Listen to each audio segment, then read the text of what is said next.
안녕하세요. 이 채널을 운영하고 있는 운영자입니다. 제가 영상을 만든다고 했는데 어떻게 하면 영상을 좀 더 많은 사람들에게 효과적으로 전달할 수 있을까? 어떻게 정리를 해야 될까에 대한 생각을 좀 하고 만날 사람들도 많았기 때문에 좀 만나다 보니까 시간적 여유가 많이 남지 않아서 영상 늦게 올린 점에 대해서 대단히 죄송합니다. 일단은 여러분들이 알람 설정을 해두시면 유튜브 알람이 뜰 겁니다. 그러면 이제 이 알람을 타고 보시면 되는데요. 그래서 보시게 되면 여기 알람 뜨고 제 영상이 뜰 겁니다. 그리고 이걸 클릭해서 누르면 제 유튜브 영상이 올라오게 된 거를 확인할 수가 있습니다. 그리고 제가 과거에 비공개 처리했던 영상들이 있을 겁니다. 그 비공개 처리했던 영상들을 더보기나 혹은 댓글에다가 적어둘 테니까요. 이것들을 다 복사해가지고 메모장으로 옮기시면 두고두고 보실 수 있으니까 이렇게 진행해 주시면 될 것 같습니다. 그리고 오늘 영상의 주제 같은 경우는요. 생존에 관련된 얘기를 해드릴 거예요. 근데 이제 저희가 생존을 할 때 두 가지를 염두를 해주셔야 됩니다. 전쟁 그리고 재산입니다. 근데 전쟁은 과거에도 제가 많이 다뤘기 때문에 일단은 우선적으로 좀 먼저 해야 될 게 이거라고 저는 생각을 해요. 그래서 이거를 먼저 다루고 난 다음에 그 다음에 이걸 다루겠습니다. 그래서 빠른 시간 안에 진행을 할 테니까 여러분들이 이제 대비를 빨리빨리 하시면 될 것 같고 제가 천문에 관련된 글을 보는데 잘 맞추시는 블로그가 있습니다. 근데 그 블로그 운영하시는 분이 1월에서 3월달 안에 전쟁이 일어날 가능성이 높다라고 이야기를 합니다. 그래서 우리는 3월 전에 대비를 하셔가지고 어느 정도는 생존에 주의를 가지셔야 될 것 같습니다. 곧 전쟁이 일어날 가능성이 굉장히 높고 중국도 지금 시진핑이랑 2인자가 지금 전쟁을 벌이고 있고 그 다음에 우리나라 같은 경우는 북한이 친중 인사들이 포진이 되어 있습니다. 그러니까 북한 안에 친중 인사가 포진됐다는 거죠. 그래서 김평일이라고 있는데 제가 나중에 영상 있는데 거기서 같이 묶어서 진행을 하겠습니다. 일단은 우리가 알아야 될 것은 오늘은 재산에 대해서 이야기해 드릴 겁니다. 그 재산은 말 그대로 군용입니다. 여러분들이 아시는 분들도 있을 거고 모르시는 분들도 있을 텐데 간략하게 설명해 드리고 제가 왜 이거를 선택을 했는지 알려드릴 거니까 이 부분에 대해서 유익 있게 좀 보시면 될 것 같고 만약에 나는 다 안다 라고 얘기하시면 넘겨서 이 부분에 관련된 이야기 하실 때만 보시면 될 것 같습니다. 일단은 좀 넘어가서 진행을 해볼게요. 저희가 이제 화폐의 발전을 알아야 됩니다. 실물화폐가 있고 지금 넘어서 이제 신용 그리고 넘어서 이제 신뢰화폐가 있습니다. 좀 여러분들이 이렇게 진행이 됐어? 라고 생각할 수 있겠지만 실제로 이미 진행이 되고 있고 여기서 여기는 이제 이미 넘어왔고 여기서 이제 여기로 넘어가는 단계입니다. 그래서 이 부분에 대해서 유익 있게 보시면 될 것 같고요. 실물화폐 같은 경우는 금, 은을 이야기하는 겁니다. 말 그대로 실물이 있죠. 과거에는 조개 껍질도 있고 그 다음에 자갈, 벼 이런 식으로 진행을 했을 겁니다. 그러니까 실물이 있기 때문에 화폐 역할을 한 거죠. 그래서 물물교환부터 시작해서 진행을 한 건데 이 실내화폐가 문제가 되는 게 뭐냐면 휴대성, 간편성, 그리고 보관성 이게 문제가 가장 큽니다. 그러니까 무슨 얘기냐면 거래를 진행할 때 있어서 금이나 은 같은 경우는 무겁고 조개 껍질 같은 경우는 이 내구성이 부족하기 때문에 깨질 수 있는 환경이 높고 그 다음에 자갈이라던가 벼 같은 경우는 이제 벼는 이제 보관하기가 어렵고 자갈 같은 경우는 무겁기 때문에 진행하기가 어렵습니다. 그리고 간편성이라 하게 되면 말 그대로 쪼개서 결제가 되냐 이겁니다. 근데 이제 금이랑 은 같은 경우는 쪼개서 만드는 방법들이 좀 어렵습니다. 그래서 이 부분에 대해서도 동전이 있고 그 다음에 동전보다 엮어서 이런 식으로 만들기도 하고 여러 가지 방법이 있겠지만 어쨌든 간에 이 간편성에 대해서도 많이 부족합니다. 그래서 과거에 이것을 어떻게 해결을 했냐 이제 유대인들이 금 보관소를 만듭니다. 그래서 이 금 보관소를 통해서 많은 사람들이 금을 보관합니다. 이렇게 보관을 합니다. 그러면 얘네가 보증서를 여기다가 각자에게 줍니다. 그러면 이 보증서 가지고 서로 간에 거래를 진행하게 됐고 이 거래를 진행하게 된 이 보증서가 지금의 화폐의 유래입니다. 이해가 되시죠? 그러니까 이렇게 화폐를 만들어낸 최초의 화폐라고 볼 수가 있는 거죠. 자, 그렇다면 실물화폐가 언제 망가지는지에 대해서 여러분들이 아실 필요가 있는데요. 이걸 디테일하게 설명할까 했다가 디테일하게 설명하기에는 좀 애매한 것도 있고 역사 강의가 아니기 때문에 간략하게만 넘어가겠습니다. 이 실물화폐 같은 경우는 이제 금태환제, 금본위제라고 이야기를 하죠. 이거는 한계가 명확하게 있습니다. 금을 보유한 만큼 화폐를 찍어낼 수가 있습니다. 무슨 말인지 이해가 되시죠? 아까 제가 금 보증서라고 이야기해드렸습니다. 그러니까 금이 있는 만큼 화폐를 찍어낼 수가 있습니다. 이게 평상시에는 문제가 없습니다. 근데 이제 어떤 이벤트, 이게 벌어지게 되면 경제가 급속도로 무너집니다. 왜냐면 이 금을 보유한 만큼 화폐를 찍어냈는데 문제가 되니까 화폐를 더 찍어야 됩니다. 그러면 금 보유량 만큼 찍은 게 아니기 때문에 화폐 가치는 떨어집니다. 그래서 인플레가 옵니다. 이해가 되시죠? 그리고 이게 금이 정해져 있기 때문에 누군가 특정한 사람이 많은 부를 가지고 있으면 이 즉시 경제 위기가 옵니다. 왜? 돈이 시중에 없기 때문이죠. 유통이 되지 않아서 연쇄 파산. 왜냐면 누군가 돈이 필요하고 돈을 들고 돌아야 되는데 돈이 없다면 돈을 벌 수 있는 구상도 되지 않고 그 다음에 이 사람이 파산을 하게 되면 다른 곳도 파산을 하기 때문에 문제가 됩니다. 이 두 가지 문제가 있습니다. 그래서 이제 닉슨 대통령이 금태한제를 포기합니다. 그때 어떤 이벤트가 일어났냐? 베트남 전쟁입니다. 이때 닉슨이 금본위제를 표시합니다. 그러니까 이 말은 뭐냐? 금 보유량보다 지폐를 더 찍은 겁니다. 이해가 되시죠?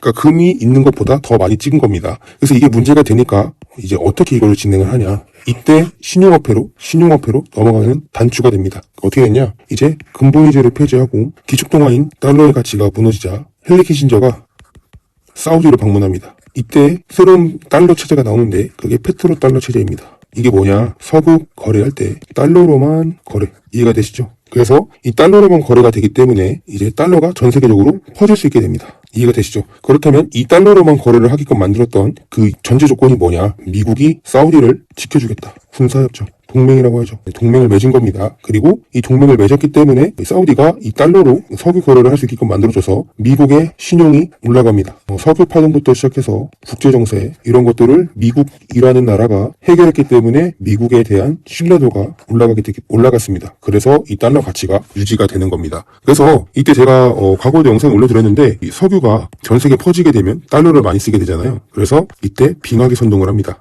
에너지를 많이 쓰면 쓸수록 달러는 전 세계에 퍼지고 기축통화가 유지가 됩니다. 이해가 되시죠? 그래서 이렇게 빙하기 선동을 한 겁니다. 그리고 이 달러로 석유를 거래하다 보니까 다른 원자재도 달러로 이제 거래를 하게 되고 자연스럽게 전 세계 무역이 달러로만 거래가 된 겁니다. 그래서 달러 가치가 올라갑니다. 이게 왜 그랬냐? 미국이 보증을 쓴 겁니다. 사우디 방문해서 사우디 지켜주겠다. 그리고 미국이 전 세계 경찰 역할을 합니다. 이해가 되시죠? 그래서 달러 가치가 올라가게 된 겁니다. 그래서 이때가 신용화폐가 나온 겁니다. 이 신용화폐라고 하게 되면 여러분들이 알고 계시는 신용카드랑 똑같은 역할을 하는 겁니다. 이 신용카드를 쓸 수 있게 되는 요건이 직업이 있어야 되고 혹은 직장이 있어야 되고 그 다음에 돈을 벌 능력이 있는지 혹은 담보라던가 재산이 많은 시 신용카드가 발급이 됩니다. 이해가 되시죠? 이 신용카드도 말 그대로 개인의 신용을 보고 해주는 제도입니다. 그래서 과거에 우리나라에서 이 신용카드, 신용불량자들이 엄청 많이 나왔죠. 부잣집 막내 아들이었나? 거기서도 카드 파동이 나오잖아요. 그랑 똑같은 겁니다. 신용카드도 신용이 되는 사람들에게만 발급이 되게끔 만들어주는 겁니다. 이게 신용화폐입니다. 지금 이 신용화폐라는 게 무너지고 있어요. 왜 그러냐? 일단 첫째로 2008년도 때 서브프라임 모기지가 터졌습니다. 모기지론. 이게 터졌습니다. 이게 뭐냐면 서브프라임이라는 거는 말 그대로 이제 신용이 좋지 않은 사람들의 부동산 이야기하는 거거든요. 부동산 연체, 신용화폐에 대한 체제가 무너지게 된 겁니다. 그러니까 간략하게 설명하면 굳이 제가 막 다 얘기 드리진 않겠지만 빅쇼트 보게 되면 다 나옵니다. 근데 일단은 어떻게 했냐면 신용이 좋은 사람들 그리고 신용이 좋지 않은 사람들이 있을 거 아니에요. 근데 은행이 이들에게 다 대출을 해줍니다. 그리고 이들이 다 부동산을 삽니다. 이때 가능했던 이유가 뭐냐면 그때 저금리였을 거예요. 그리고 미국의 황금시대. 그래서 이게 가능했던 겁니다. 근데 이게 이렇게 해서 팔았는데 은행이 돈을 더 벌고 싶은 거예요. 그래서 이것을 어떻게 하냐. 이제 상품을 만듭니다. 그 상품은 저도 잘 모르지만 영화에 나왔던 것대로 유추해보면 A등급, 트리플 A등급이 있고 이렇게 해가지고 10개 묶음으로 해서 채권단에게 팝니다. 근데 이렇게 해서 안정적인 사람들 것만 팔았는데 은행이나 이제 대출해주는 그런 사람들이 좀 이제 무리하게 상품을 만듭니다. 어떻게 만드냐? A, C 이런 식으로 해가지고 묶어서 하나의 상품을 만듭니다. 근데 여기에 A등급이 많다고 해가지고 이거를 A등급으로 처리해버립니다. 이 내막을 몰라요, 사람들이. 채권단 사는 사람들이. 그렇기 때문에 이런 것들을 엄청나게 팝니다. 상황을 잘 모르고 있는 사람들은 이 채권이 좋은 줄 알고 사겠죠. 그리고 여기서 더 나아가서 어떻게 행동을 하냐. 보험회사가 있습니다. 얘 보험회사인데 얘네가 돈을 벌고 싶은 거예요. 그래서 너네 나한테 보험을 내면 채권 파산할 때 파산시 보증해줄게. 우리가 돈 내줄게. 이렇게 해가지고 돈을 벌게 됩니다. 그러니까 상품을 만들고 또 다른 상품을 만들고 이거를 계속 한 거예요. 그래서 버블이 계속 쌓이다가 터진 겁니다.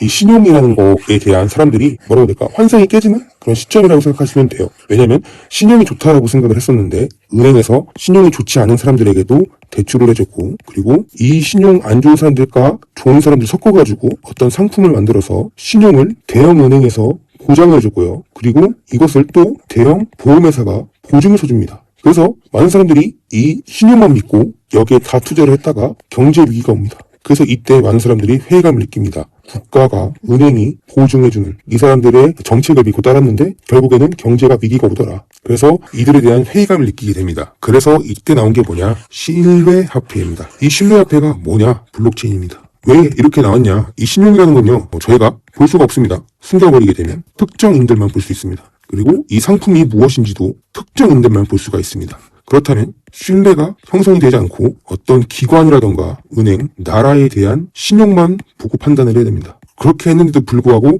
리스크가 생겨서 경제 위기가 왔다는 거죠. 그래서 이것을 타파하기 위해서는 서로 간에 신뢰가 있으면 타파가 가능하다라고 이야기가 나왔고, 이것을 어떻게 하면 신뢰를 가질 수 있을까에 대한 고민을 하기 시작합니다. 그래서 이걸 어떻게 하냐? 중앙이 있고요. 중앙은행이 일방적으로 정보를 주고 이 사람들끼리는 정보를 주고받기 못합니다. 그러면 이 은행에서만 이것을 관여하기 때문에 얘네가 입 다물고 있으면 여기 있는 사람들은 대부분 다 피해를 봅니다. 그래서 이들은 이렇게 하지 말자. 서로 간에 신뢰를 갖자라고 얘기를 해서 이제 중앙은 없고 A가 있고 B가 있고 여기 C가 있고 D가 있고 해가지고 서로 이제 모든 거래 내역을 다 볼 수 있게 진행을 하는 겁니다. 그리고 유통량이라던가 신용이라던가 이런 것들을 굳이 어떤 중앙에서 하지 않고 서로 간의 신뢰를 통해서 이런 거래 시스템을 만들자 해가지고 나온 게 블록체인입니다. 그래서 이때 나온 블록체인이 여러분들이 알다시피 비트코인입니다. 여기까지는 많은 사람들이 알고 계실 겁니다. 그러나 제가 좀 더 말씀드리려고 하는 이유가 있습니다. 여러분들이 왜 이 블록체인 내에서 공부를 해야 되고 살아남고 싶다면 이거를 공부할 수밖에 없는지에 대해서 말씀드릴 겁니다. 이 비트코인이 블록체인의 시초입니다. 그러면 이 비트코인은 누가 만들었는지 여러분들은 아실 필요가 있습니다. 그때 정 교수님께서 이런 이야기를 했습니다. 비트코인을 만든 사람은 CIA다. 사카시 나카모토 이름을 분석하게 되면 이렇게 나온다. 근데 이건 틀린 말이 아닙니다. 맞습니다. 얘네가 만든 게. 자, 그렇다면 이걸 누가 만들었는지에 대해서 여러분들은 더 아실 필요가 있습니다. 1997년도에 아마 맞을 겁니다. 이코노미스트. 피닉스가 이렇게 있고 새 피닉스 불이 막 탑니다. 그리고 여기 밑에 모든 나라의 화폐가 있습니다. 밑에. 이때가 1997년이죠. 그리고 정확히 10년 뒤 2008년도 때 서브프라임 사건이 터집니다. 이거를 공식적으로 2008년도로 보기 때문에 이렇게 얘기하는 거지, 사실상 2007년도부터 경제 위기는 왔습니다. 어쨌든 간에 10년 뒤에 온 겁니다. 그리고 이때 이거 나오고 1년 뒤에 뭐가 나오냐? 1998년도 페이팔이 나옵니다. 이 페이팔 같은 경우는 이제 국제 송금에 있어서 혁신적으로 평가를 받고 기업 평가가 좋게 나오는데, 이거에 대해서 여러분들이 아실 필요가 있습니다. 이거 일단 피터 트리 있고요. 일론 머스크가 있습니다. 그쵸? 그리고 원래 일론 머스크가 이 페이팔이라는 이름을 엑스닷컴으로 만들고 싶어 했습니다. 근데 피터 틸이 아니라고 얘기를 해서 페이팔이 된 겁니다. 이 엑스닷컴 어디서 많이 보지 않았나요? 맞습니다. 트위터입니다. 그리고 지금 트위터가 하려고 하는 게 블록체인 결제 시스템입니다. 이해가 되시죠? 결제 시스템이요. 그렇다면 이 비트코인 누가 만들었는지 여러분들 유추가 가능할 겁니다. 맞습니다. 여러분들 이 툴이 이렇게 해서 기술력이 된 겁니다. 그리고 CIA가 여기서 이것을 먼저 계획을 하고 이들이 이 기술력으로 이걸 만든 겁니다. 그렇다면 여러분들이 이렇게 끝나면 안 됩니다. 여기서 비트코인에 대한 더 침층적으로 들어가야 됩니다. 이 비트코인을 페이팔 마피아 그리고 플러스 CIA가 비트코인을 만들었습니다. 그리고 여기에 중요한 사람이 한 사람이 남아 있습니다. 이게 이 사람입니다. 이 사람이 1987년도 맞을 겁니다. 정확하게 기억은 나지 않는데 아마 맞을 거예요. 이 사람이 비트코인 통상원장 관련된 모든 기술을 특허를 냅니다. 이 사람이. 그렇다면 합리적으로 이게 이 사람이 갖고 있다면 당연히 이렇게 해가지고 이렇게 해서 얘네가 이걸 만든 겁니다. 근데 아이러니하게도 이들은 비트코인을 실패작이라고 불렀습니다. 실패작. 그래서 이 실패작을 얘네가 버렸습니다. 근데 아이러니한 거는 이 실패작 가지고 로스차일드, 영프, 그다음에 중국 이걸로 자산시장을 만듭니다. 그리고 이걸로 동세탁부터 시작해서 자금 모금책으로 만들었습니다. 그렇다면 이들은 왜 이걸 포기했을까? 이거에 대해서 여러분들은 아실 필요가 있습니다. 왜 포기했을까요? 일단 우선적으로 블록 크기가 작습니다. 그래서 전송 속도가 느립니다. 그래서 전 세계 사람들이 사용을 못합니다. 그래서 이들은 이것보다 더 나은 프로토콜, 기술, 암호화폐를 만들려고 한 겁니다. 그게 뭘까요? 제가 몇 번이고 말씀드렸다시피 이들이 만든 거는 이겁니다. 이거는 공부를 하신 분들은 대부분 다 알고 있는 내용입니다. 일론 머스크, X를 엄청 좋아합니다. 그리고 리플, 티커가 XRP입니다.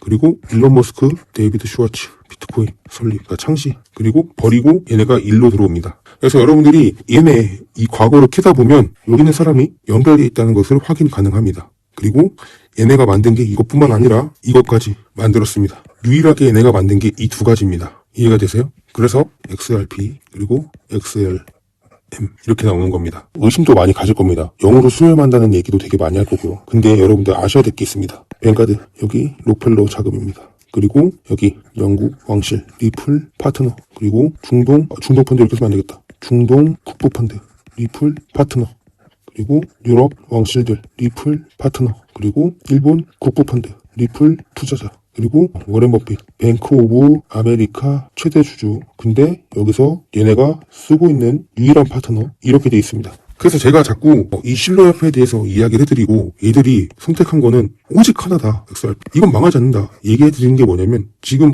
이것만 봐도 엄청나죠. 이 사람들 전부 다 여기다가 투자를 하고 있다는 거를 확인 가능합니다. 여러분들이 지금 페이퍼 마피아부터 시작해서 일론 머스크가 XRP를 만들었다라고 얘기하는 것도 대부분 다 일반 사람들은 알지 못합니다. 왜냐? 이제 풀리고 있기 때문이죠. 그래서 제가 이거를 망하지 않고 화폐가 될 거다 라고 이야기를 계속 해드리는 겁니다. 왜냐? 여기다가 얘들이 돈을 넣었고 돈을 벌었고 앞으로도 여기서 돈을 번다면 통제가 가능합니다. 누구와? 암호화폐가 없는 사람들. 이해가 되세요? 그러니까 이게 통제가 가능하다고요. 굳이 이 CBDC를 강제로 진행할 필요가 없어요. 이거 없는 사람들은 저절로 통제가 됩니다. 자산이 없기 때문에 통제가 가능합니다. 그래서 자꾸 제가 이거 이야기를 계속 해드리는 거예요. 자, 그렇다면 제가 이거에 대해서 더 디테일하게 말씀드릴게요. RWA라는 토큰 프로젝트가 있습니다. 이거는 모든 자산을 토큰화하겠다는 거예요. 그러니까 부동산도 쪼개, 주식도 동전처럼 투자, 신발도 토큰화 등등 전부 다 토큰화라는 거예요. 물론 부작용이 있습니다. 소유주가 세상에 등장이 됩니다. 근데 중요한 거는 세상에 등장되고 소유자가 나오겠지만 이거를 생태계로 만들어야 될 거 아니에요. 생태계에 쓰이는 돈들이 있을 겁니다. 그러니까 암호화폐죠. 그냥 이것만 가지고 있어도 이거 전부 다 누리는 효과가 나옵니다. 왜? 얘네가 자연스럽게 가격이 올라갈 수밖에 없거든요. 그래서 저는 이거에 대해서 굳이 신경 쓰지 않는다. 난 이것만 본다. 라고 했던 게 이걸 가지고 여기서 지분 투자 가능하고 공개될 부분만 조금만이라도 소액만 투자도 되고 이것만 가지고 있어도 얘네가 알아서 오르게 되면 자연스럽게 얘네도 따라 오를 수밖에 없다 라고 제가 말씀을 드리는 거예요. 자, 그렇다면 이 RWA가 토큰화라고 제가 말씀드렸잖아요. 그쵸? 모든 자산을 토큰화 시킨다. 그러면 얘네가 누가 대장인지 아셔야 되겠죠. 블랙록이 미는 토큰이 있습니다. 이게 온도 파이낸스입니다. 온도 파이낸스. 근데 얘네가 지금 1위로 자리를 잡고 있어요. 근데 얘네가 이거를 하기 위해서는 분산 원장이 원활하게 돌아가야 됩니다. 그리고 속도가 빨라야 됩니다. 그리고 이게 은행권이랑 금융권이랑 같이 엮여 있어야 됩니다. 금융. 그래서 얘네가 이거를 누구랑 손을 맺었냐. 얘네 생태계 안에 들어가 있습니다. 이해되세요? RWA가 여러분들이 별거 없는 것 같은데 하는데 이거 RWA가 2026년도, 2027년도 자산 시장이 이쯤 될 거라고 얘기를 해요. 3천조 원. 근데 이게 계속 커질 겁니다. 일전까지도 갈 수 있다는 얘기가 있어요. 근거 자료 같은 경우는 여러분들이 그냥 찾아보시면 됩니다. 제가 이런 것들을 기사 하나하나 다 올려줄 수는 없고 어찌됐든 간에 이거 최근에 기사 떴습니다. 그러니까 이 RWA가 시장이 엄청 커질 거 알고 있고 얘가 이걸 알기 때문에 이거를 들어갔어요. 시장에. 근데 얘네가 1위인데 기술력이 따르니까 얘네랑 파트너를 맺었습니다. 그럼 뭐겠어요? 결국엔 얘가 짱이라는 얘기예요. 이뿐만 아닙니다. 여러분들이 아실 게 진짜 많은데 이제 스마트 컨트랙. 이게 무슨 얘기냐면 거래를 합니다. 그리고 이 거래에 중간자가 있겠죠. 그리고 여기는 이거 판매자가 있을 겁니다. 소비자를 할게요. 과거에 모든 시스템이 이렇게 진행됐습니다. 그러니까 부동산을 치게 되면 여기는 부동산 중개업자. 이런 식으로 진행이 됐어요. 그래서 보통은 여기다가 계약금을 넣습니다. 그쵸? 그리고 이렇게 해서 거래를 완성시킵니다. 그쵸? 이렇게 해가지고 중개업자 해가지고. 근데 이게 문제가 되는 게 뭐냐? 이 중개업자가 계약금을 가지고 튀는 경우가 생겨요. 이거 말고도 부동산 중개업자 말고도 많은 문제가 있겠죠. 그러면 이 계약금을 날리고 그 다음에 이 사람은 계약금을 못 받았기 때문에 집을 팔 수가 없고 그럼 결국에는 이 소비자가 문제가 되는 거예요. 그래서 지금 전세 사기가 이런 비슷한 루트로 진행이 됐잖아요. 근데 이 스마트 컨트랙을 진행하게 되면 이게 문제가 없어요. 왜냐? 그냥 기술력으로 다 진행이 되는 거예요. 사기가 없어지게 되는 겁니다. 자, 제가 여기다가 보증금이나 혹은 계약금을 줍니다. 중간 단위가 필요 없어요. 이렇게 진행이 와요. 문서가 들어옵니다. 그래서 얘가 이 판매자가 문서 가지고 오케이를 하게 됩니다. 그러면 계약금이랑 보증금이 바로 들어가게 되고 얘는 집을 팝니다. 이렇게 집을 팔거나 물건을 팝니다. 바로 됩니다. 이 중간 거래자가 필요 없어요. 왜? 이 문서가 있기 때문에. 이 문서가 만약에 얘가 오케이 안 하게 되면 이 계약금이랑 보증금이 그냥 반환이 됩니다. 중간자가 이게 모를 필요가 없어요. 그렇기 때문에 앞으로 스마트 컨트랙이 부상할 수밖에 없다. 근데 과거에는 이게 누가 1위였냐? 근데 이 스마트 컨트랙을 할 수 있는 그런 암호화폐가 엄청 많이 나왔습니다. 그 다음에 솔라나 이게 등등 나왔어요. 그래서 얘가 입지가 좁아지고 있어요. 근데 이 스마트 컨트랙을 또 누가 하겠대요? 리플. 근데 리플이 혼자 할 수 없으니까 누구랑 같이 하냐? 플레이어. 얘네랑 같이 합니다. 그래서 얘네가 이 보증금 역할을 합니다. 스마트 컨트랙 이걸 진행해줘요. 그러면 만약에 리플 얘네가 커지게 되면 이 플레이도 커질 수밖에 없고 이 스마트 컨트랙 시장도 얘네가 가져오게 됩니다. 이해되세요? 그럼 모든 자산을 얘가 관리하는 거예요. 이해가 되세요? 그러니까 결국에는 얘가 커질 수밖에 없다. 몰병자리니까. 스텔라 루멘도 마찬가지로 똑같이 이 기술을 갖고 있고 똑같이 진행을 하고 있습니다.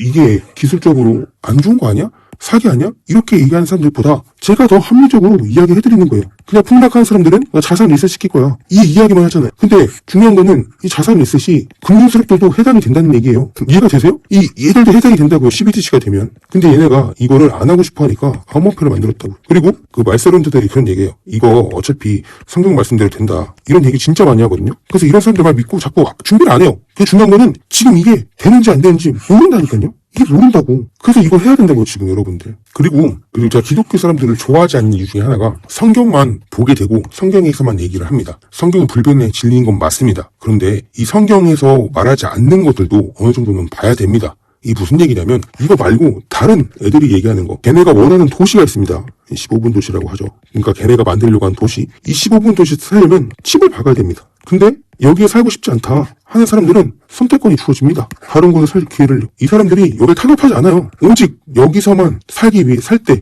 이때 탄압하는 겁니다. 이 안에서 도망다닐 때 이때 탄압하는 겁니다. 이 밖에는요 아무런 문제가 없어요. 그래서 산으로 도망가라. 어디 가라. 얘기하시는 게 이거예요. 살이나 이런 거 재산 같은 거 잘 준비해두고 있으면 산다니까요. 근데 자꾸 말세에서 이거랑 구분 짓지 않고 전 세계의 사람들이 다 못 살 거다. 못 도망간다. 뭐 이렇게 얘기하고 있어. 집 박아야 된다. 개소리야 이건. 이거는 성경에 안 남아있고 어디야. 카바라 사상 있잖아요. 여기 책을 보면 선택권이 줍니다. 그래서 이거 선택 안 한다 하면 그냥 놔줘야 돼요.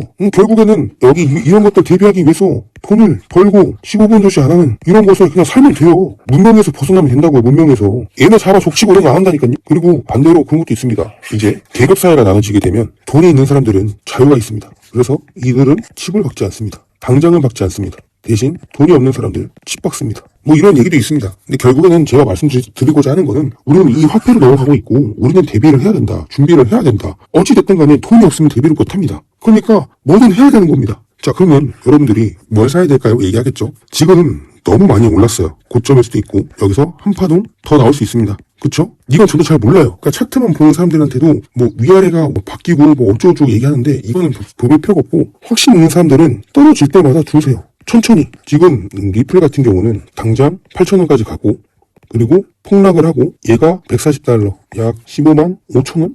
이쯤까지 갈 거라고 얘기를 해요. 그러니까 이거를 제 것만 보고 얘기하지 말고 제가 몇 번이고 추천드렸던 유튜버들이 있습니다. 보고 공부를 하시라고 제가 계속 말씀드리는 거예요. 여기 그리고 여기 가세요. 여기 가시면 정확하게 얘기해 드립니다. 그러니까 시기나 뭐 이런 것들은 모른다. 하지만 얘네가 올라갈 수 있는 근거들에 대해서는 엄청나게 많이 알려주는 곳입니다. 뭐 30분짜리, 뭐 1시간짜리, 2시간짜리 방송이 있는데 그 정도 공부는 하셔야죠. 하는 방법도 다 알려줘요. 어떻게 될 건지, 뭐 사야 되는지도 다 알려줍니다. 그래서 가서 공부를 꼭 하세요. 간략하게 이 사람들이 어떤 걸 추천했는지 말씀드리면 이렇게 있습니다. 그래서 여기서 공부하셔서 마음에 드는 거를 가져가세요. 장기로 가져가야 됩니다. 자, 2월달 상승 올라가고 3월달 폭락일 겁니다. 그리고 미친 듯이 갈 겁니다. 그렇기 때문에 여러분들이 이거 유의해서 얘네가 언제쯤 올라올지 언제쯤 내려갈지 판단하셔서 천천히 모아가세요. 그리고 공부를 직접 해보세요. 저는 이거에 대해서 미리 알려드리는 거예요. 이런 게 있다. 그리고 여러분들이 자산이 많이 없다, 뭐 없다 얘기를 하시는 분들도 계시는데 돈을 일단 버시고 투자를 하는 게 맞습니다. 만약에 민코인 같은 경우 돈 많이 벌린다고 알고 있어서 투자하고 싶다.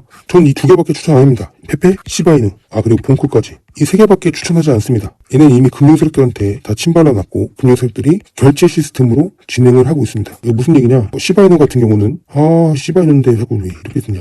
시바이누 같은 경우는 롤렉스, 페라리, 명품 회사들 이걸로 결제가 가능합니다. 그리고 얘도 똑같이 이거 하려고 진행 중에 있습니다. 그렇기 때문에 여러분들이 실용적으로 쓸 수 있는 것들 이런 것도 찾아가지고 장기로 묵혀두세요. 근데 이게 여러분들 충분히 공부하시고 난 다음에 진행하시는 걸 저는 권장해 드립니다. 무조건적으로 제 말 따르는 게 아니라 공부를 하셔야 됩니다. 자, 그러면 사는 걸로 끝나는 게 아니라 다른 데이부터 하셔야 됩니다. 무슨 얘기냐면 코인을 샀습니다. 암호화폐. 현재 거래소가 한국일 겁니다. 그쵸? 그러면 이거를 일부는 개인 지갑으로 바꿉니다. 그리고 일부는 해외 거래소. 왜 이렇게 해야 되냐? 우리가 그때 그런 얘기를 했습니다. 사이버 테러. 그리고 전쟁 때는 여기 있는 이 거래소에 있는 모든 자산들 다 리셋됩니다. 일정 부분 개인 지갑 옮기고 해외 거래소 옮기게 되면 이제 리셋이 안 됩니다. 왜냐? 이 해외 거래소 같은 경우는 본사가 안전한 곳에 있습니다. 이해가 되시죠? 특히 제가 권해드리는 곳이 있습니다. 바이낸스. 로고 보게 되면 로고 이렇게 돼 있거든요. 이거 컴퍼스 직각자입니다. 이 말은 프리메이스 상징이에요. 그래서 여기도 실제로 많이 부자들이 쓰고 있기 때문에 날아갈 위험이 거의 없습니다. 대신 한국이나 다른 타 거래소들, 금융세력들이 키워주지 않는 곳은 사라지게 될 겁니다. 그렇다고 여기 무작정 믿을 수 없으니까 개인 지갑의 온기라고 얘기해 드리는 겁니다. 이 개인 지갑은 저는 딱 하나만 추천드립니다. 나노 냈죠. 이거 해외 프랑스 직구 하셔야 됩니다. 그리고 여기서 리커버리 시스템이 있어요. 사는 거 얼마짜리 있습니다. 10만원 정도 되는 거. 이거 구매 안 합니다. 사서 가지고 오시면 됩니다. 그리고 특급으로 진행을 하셔야지만 비행기로 갖고 옵니다. 배로 하시는 분들도 계시는데 한 달 정도 걸립니다. 그렇기 때문에 오기도 전에 전쟁 터지게 되면 대비를 할 수가 없습니다. 자, 그리고 만약에 나는 리플만 사고 스텔라 로맨만 사겠다라고 하시는 분들이 계실 겁니다. 왜냐면 나노 레저라는 게 시간도 오래 걸리고 나는 많은 것들을 사지 않을 거야. 그냥 하나만 몰빵할 거야. 이것만 살 거야. 라고 하시는 분들은 각자 전용 회사, 그러니까 전용 암호화폐 개인 지갑이 있습니다. 리플은 XAMAN이라고 리플이 만든 지갑이 있습니다. 여기다가 두시면 됩니다. 그리고 스텔라 로맨 같은 경우는 스텔라 로맨이 만든 겁니다. 여기에 두시면 됩니다. 그리고 나머지 다른 지갑들 얘기하시는 경우가 있어요. 다른 것들 비포스트 월렛부터 시작해서 메타마스크 이런 얘기하는데 저는 비포스트 월렛까지 이것까지는 인정하지만 메타마스크 그리고 다른 타 지갑들은 추천드리지 않습니다. 왜냐면 금융색들이 만든 게 아니기 때문이죠. 제가 해드릴 수 있는 건 여기까지입니다. 신뢰화폐를 우리가 암호화폐를 왜 사야 되는지, 그리고 얘네가 지금 꿈꾸는 세상이 어떤 것인지, 그리고 얘네가 어떤 걸 통해서 자신들의 꿈을 실현시키는 것인지에 대해서 말씀드린 거예요. 그리고 이것들을 여기다가 옮겨야지만 사용이 가능합니다. 그리고 또 가끔 가다가 모질이 같은 애들이 그런 얘기를 합니다. 야, 이거 만약에 사용 안 하게 되면 가지고 있는 거 의미가 없지 않냐? 라고 이야기할 텐데 이미 그때 되면 스타링크가 뜹니다. 제가 너무 답답해서 얘기해드리는 건데 전쟁 나면 인터넷 끊긴다. 그러면 이거 거래 안 된다. 이 지랄 하는데 스타링크가 3월달에 옵니다. 한국에 옵니다. 길어봐야 1, 2주예요. 버티잖아요? 그러면 인터넷 연결되고 현금 안 쓰고 똥값 되니까 암호화폐로 거래를 할 겁니다. 이게 지금 어디서 진행되고 있냐? 우크라이나. 그래서 이 병신 같은 새끼들 말 믿지 마세요. 걔는 잘 몰라요. 이게 진행이 되고 있고 이게 진행이 되고 있고 이렇게 되려고 이걸 하고 있다니까요. 그러면 은행에 두면 이거 사이버 테러 맞게 되거나 전쟁 나면 1천만 원이든 2천만 원이든 3천만 원이든 이거 다 리셋이라고. 왜? 주가가 알 수가 없어. 은행이 원장이 없기 때문에 사라졌기 때문에 완벽하게 리셋 될래? 아니면 이거 갖고 있다가 이거 보존되는 거 확인하고 가져갈래? 이 생각해야 된다니까요 지금. 자, 더 나가서 제가 또 이런 얘기를 많이 듣습니다. 해외 나가면 이거 무용지물이다. 근데 이거 족도 몰라서 그러는 거예요. 이미 전 세계는요 암호화폐 거래가 됩니다. 그리고 일본은 올해 전국에 리플 페이가 생깁니다. 전국에. 이해가 되세요? 리플로 결제가 된다고요. 그리고 스테이블 결제 시스템. 이거 올해 완성입니다. 올해. 도입 안 되겠어요? 그냥 QR코드 하나 갖다 놓으면 끝인데? 기술 하나 끝인데? 다 된다고요, 여러분들. 제가 기독교 사람들 때문에 너무 화가 나는데 현금을 가지고 있어야 된다. 금을 가지고 있어야 된다. 납득은 됩니다. 이해는 됩니다. 다만 그거 어떻게 들고 다닐 겁니까? 그리고 현금 없는 사회로 가고 있는데 이게 어떻게 가능하냐고요. 그러니까 우리는 전부는 아니더라도 암호화폐를 가지고 있어야 됩니다. 그래야 여러분들이 앞으로 있을 미래에 결국에 살아남을 수가 있습니다. 그래서 여러분들 제가 이거를 왜 다시 한번 올려드리고 강조드리냐, 이게 전부입니다. 재산이 없으면 살아남을 수가 없습니다. 일단 전쟁 나기 전에 암호화폐가 한번 빵 뜰 겁니다. 그럼 이 돈 회수해서 대비를 하는 돈으로 써야 됩니다. 이해가 되세요? 물건을 사야 될 거 아니에요, 물건을. 그러니까 여러분들 꼭 한 번쯤 공부해보세요. 블록체인 시스템이 뭔지, 신뢰 화폐가 뭔지 아시겠죠?